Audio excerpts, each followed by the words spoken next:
Well, Nikki Chavanelle kind of brings happiness everywhere she goes. She does. And she joins us right now on Halftime, the managing editor of HawgBeat. Hello, Sunshine. How are you today? Hey, guys. I'm good. A little, I don't know, annoyed. I'm making my Twitter list for the 2022 class, and I'm mad at myself that I wasn't more organized this year. But it's been tough without kids coming to visit. I haven't been very motivated. How large are those Twitter lists for you? I would imagine they're a little bit unwieldy. Well, I've done, quarterback, tight end, offensive line, and everything. Those are much easier and more manageable, but, the defensive backs and the wide receivers, there's almost 50 in each. And I don't just, make the list at the same time. I also, go through and try to, discern certain things from their social media use and who they're really interacting with and stuff to kind of get an idea, because that, on top of talking to them, it's usually the best way to determine where their feelings are at. I was trying to pull up my screen time here because I do wonder how much time I spend on Twitter every day. I don't know if there would be anybody that I know that might spend more time on Twitter than you. How much time do you think, if you were to guess, if you were to be your own screen time app, how much time on per day on Twitter do you think you spend? I mean, between my phone and my laptop to actually, do work and stuff, and not just read trending topics all day long, definitely not. I probably spend 6-7 hours. Oh, wow, that's a lot of awake time. My app tells me I spend an average of 53 minutes a day, and I even think that's lower than I thought. All right. By the way, if we're talking social media here, Nikki, today is hashtag National Unfriend Day. So we all have that friend, and I'm going to put SmackDown and Matty T on the spot later. I don't want you don't have to mention a name, but we all have those friends that you just can't stand on social media. You might love them in person, but you can't stand them on social media. Today's the day to hashtag nationally unfriend them, Nikki. You going to get rid of anybody, or are you keeping them on? Well, I tend to do it periodically as something arises. So, one too many baby pictures, you might get the cut, but not today. I don't recognize it as a holiday, but National Unfollow Day after signing day is a real thing. Go figure. She spends 6 hours a day on Twitter and won't recognize this, but she'll recognize Mother's Day as a day to give her dog a card. All right, let's get into football here, Nikki. So I don't think that the loss against Florida says anything truly negative about the Arkansas program, about this year's team.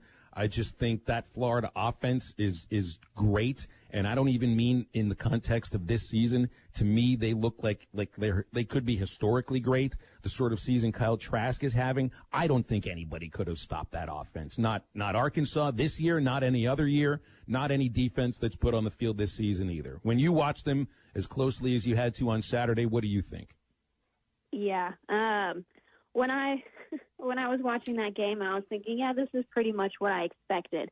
I had, during the week, kind of talked myself into, if Arkansas's offense played better than they had all season, and the defense just did really well, but obviously that didn't happen. The talent differential just was really, really apparent between the two teams.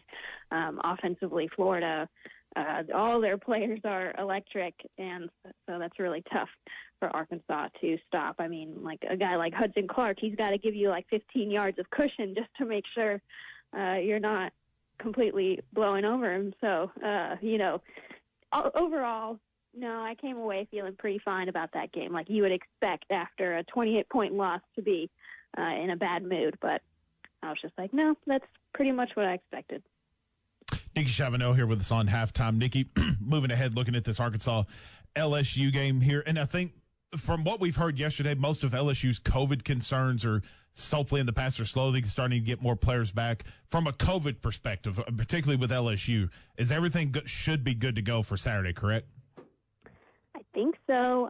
Coach O said that their quarterback should be practicing on Tuesday. So today a lot of people were saying, well, LSU got all this time to prepare for Arkansas, and they did because they knew that Alabama wasn't going to be able to play against them the other week. So yes, on one hand they have had more time to prep, but like their quarterbacks were quarantined. So how much of an advantage can you really get from that besides your staff having more time to watch film?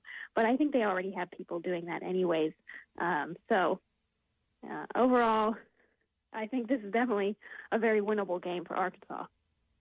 And I think the craziest thing that's been happening with me this week, or just kind of watching this downfall with LSU. Just a year ago, it was insane just to think of like where LSU was and where Arkansas was. And now it's almost like the script is flip-flop. And now you just add in the USA Today report of what's happening with LSU as far as with the Title IX allegations and everything that's went unreported down there with what's happened with this team defensively, offensively. Just seems like one thing after another is happening with LSU.